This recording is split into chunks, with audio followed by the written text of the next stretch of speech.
2017년 3월, 웨이는 자신의 남편 마이크와 마이크의 새 여자친구를 공격했습니다.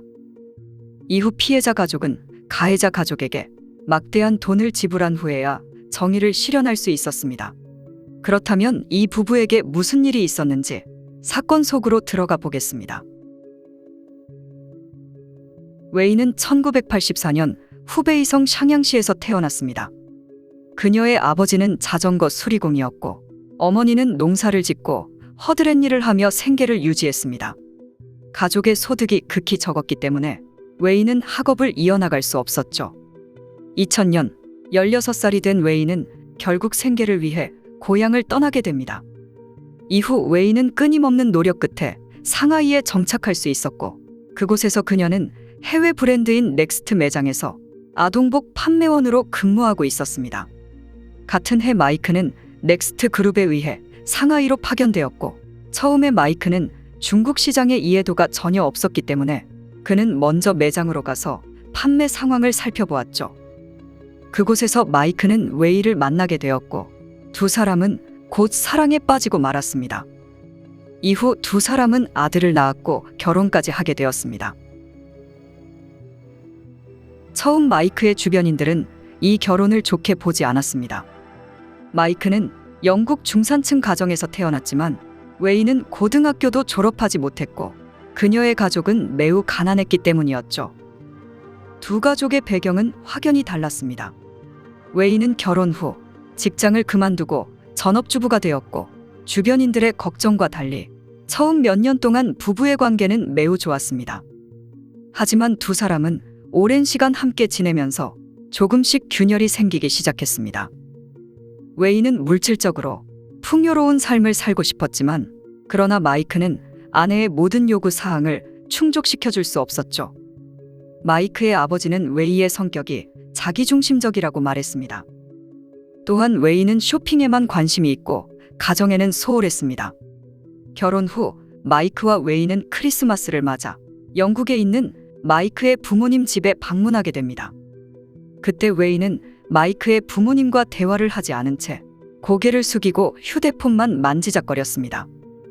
마이크의 부모님은 며느리가 성숙하지 못하고 버릇이 없다고 생각했지만 문화적 차이라고도 생각해 가볍게 넘어갔었죠. 또한 웨이는 때때로 남편 마이크에게 폭력을 행사했습니다. 마이크의 아버지 이반이 2012년 아들 부부를 만났을 때 아들 이마에 흉터가 남아있는 것을 목격하였죠. 아들 마이크는 아버지에게 아내와 다툼이 있었고 그때 아내가 접시를 던졌기 때문이라고 말했습니다. 2013년 막내딸이 태어나면서 부부의 관계는 점차 더 멀어지기 시작했습니다. 마이크는 아이들을 키우는데 집중하고 있었지만 그러나 웨이는 가정에 집중하지 않았습니다. 또한 마이크와 웨이는 공용어도 없었고 매일매일 끊임없이 다투기 시작했죠. 결국 2015년 마이크는 웨이에게 이혼을 요청하게 됩니다. 그러나 웨이는 이혼을 단호하게 거절했고 결국 두 사람은 별거를 시작하게 되었죠. 마이크가 아이들을 양육할 수 있는 경제적 능력을 가지고 있었기 때문에 마이크가 아이들을 양육하고 아내는 정기적으로 아이들을 만날 수 있도록 합의하였죠. 아직 이혼을 하지 않은 상태였지만 이 합의로 마이크의 마음은 한결 편해졌습니다. 이후 마이크는 아이들과 행복하게 지내는 모습을 SNS에 게시했었죠. 동시에 마이크는 넥스트 임원이었던 린징에게 점차 호감을 갖게 됩니다. 영국 유학 경험이 있던 린징은 전처와 많이 달랐습니다. 2017년 1월, 결국 마이크는 린징에게 현재 전처와 별거 중이며 이혼 절차를 밟고 있다고 고백하였죠. 그렇게 마이크와 린징은 사귀게 되었고 마이크는 자녀들을 데리고 린징과 동거를 시작했습니다. 영국에서는 이혼 절차를 밟고 있는 중 다른 사람과 시작할 수 있지만 중국 사회에서 자란 웨이에게 이것은 배신이었죠. 2017년 3월 20일, 웨이는 주말 동안 아이들과 자신의 집에서 보낸 뒤 월요일 오전 아이들을 마이크의 집으로 데려다 주었습니다. 그때 웨이는 마이크의 집 소파에서 여성의 가방을 발견하였죠. 웨이는 마이크가 다른 여자가 있다는 사실에 매우 화가 났습니다. 웨이는 재빨리 2명의 친구에게 연락했고 마이크와 함께 지내는 여성을 혼내주러 가자고 말했습니다.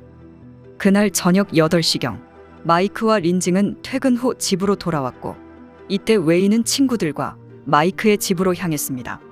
마이크가 문을 연 후 웨이와 두 친구는 마이크에게 욕설을 퍼부었습니다. 그때 여성들의 소리를 듣고 부엌에서 린징이 나왔습니다. 그 순간 모두의 예상을 뒤집고 갑자기 웨이는 가방에서 흉기를 꺼내 린징을 공격했습니다. 이때 마이크는 린징을 보호하려 린징의 몸을 껴안았습니다. 웨이 친구들은 웨이에게 실수하지 말라고 소리쳤죠. 그러나 웨이는 마이크가 린징을 보호하는 모습을 못마땅하게 여겼습니다. 결국 웨이는 마이크를 향해 공격하기 시작했고 마이크는 그 자리에서 숨을 거뒀습니다. 린징은 다행히 살아 있었고 두 자녀는 아무 사실도 모른 채 위층에서 자고 있었죠. 웨이의 친구들은 경찰에 신고했고 경찰이 도착 후 웨이는 체포되었습니다. 2017년 11월 재판이 시작되었고 웨이는 종신형을 선고받았습니다. 사건 당시 마이크의 부모님은 아들의 소식을 듣고 즉시 상하이로 달려왔습니다. 비행기에서 마이크의 아버지는 두 손주가 어떻게 살아가야 할지 걱정하기 시작했습니다. 그런데 사건 다음 날 웨이의 부모님이 아이들을 데려갔습니다. 마이크의 부모님은 상하이에 도착하기까지 이 사실을 전혀 몰랐었죠. 이반은 웨이의 가족에게 연락해 아이들의 근황을 알아보려 했으나 사돈의 연락처가 없었고 웨이의 오빠에게 문자를 남겼지만 그는 답장하지 않았습니다. 나중에 법정에서 마이크의 부모는 사돈을 만나게 되었고 비록 아들은 잃었지만 손주들마저 잃을 수 없다고 답했습니다. 웨이의 부모는 아이들의 양육권에 대해 물러서지 않았고 결국 이반은 손주들의 양육권을 얻기 위해 소송을 제기했습니다. 이렇게 양육권의 줄다리기가 시작되었죠. 이후 이반은 웨이의 면회를 가게 되었고 이반은 웨이에게 자신이 양육권을 받을 수 있도록 도와달라고 부탁하였죠. 그러나 웨이는 거부했고 마이크에 대해 사과도 하지 않았습니다. 2018년 3월 웨이의 가족은 마이크의 부모님에게 손주들을 만날 수 있게 허락했습니다. 6시간의 만남 동안 조부모는 손주들에게 영어로 된 동화책을 읽어주었습니다. 2019년 양육권 소송이 꼬박 1년이 넘게 진행되면서 이반은 두려웠습니다. 결국 이반은 웨이 가족의 마음을 바꾸기 위해 금전적으로 합의하게 되었고 그렇게 웨이 가족은 앨리스를 포기할 의향이 있다고 밝혔죠. 앨리스는 영국으로 가는 중 할아버지 할머니와 의사소통에 어려움을 겪어 번역 앱을 통해 의사소통을 이어나갔습니다. 영국으로 돌아온 후 앨리스는 금세 적응하기 시작했습니다. 그리고 조부모는 아직 제게 양육권을 포기하지 않았습니다.